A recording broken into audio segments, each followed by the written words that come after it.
Okay, lots of you guys seem to have wanted a lot more information on the hypochlorous acid that I use, so I'm gonna break it down a little bit more in this video.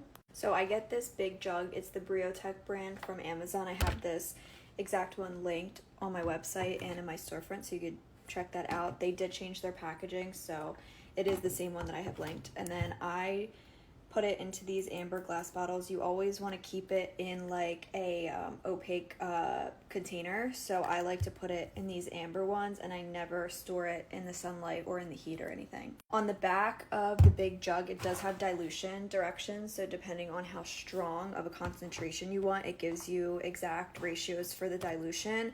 I typically use like the highest strength or the one under the highest strength for mine. And I'm a big believer that we don't need to be disinfecting absolutely everything in our homes.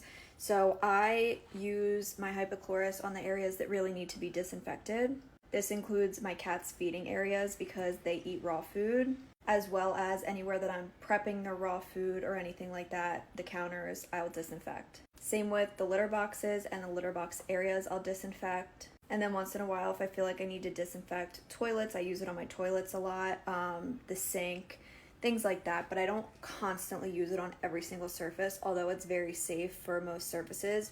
You could even go around and spray it like on your furniture, on your couches, on your blankets. It is amazing at reducing odors. So if you have a lot of pets, it's good to kind of just like spritz down your couch once a day. It will really help with the odor and disinfect anything that your pets are carrying onto your surfaces.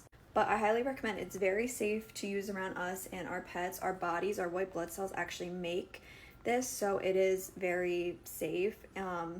It's okay if your cats are in the area when you spray it. My cats don't mind it. Actually, my one cat seems to really like it. But I do try not to let them walk on it while it's wet. I don't want them to lick it, even though if they did ingest a little bit, it should be fine. But yeah, this stuff is an absolute game changer. I highly recommend it, especially if you have animals, you want to reduce odor, or just use a very, very pet safe, human safe disinfectant. I have it linked on my website and on my storefront.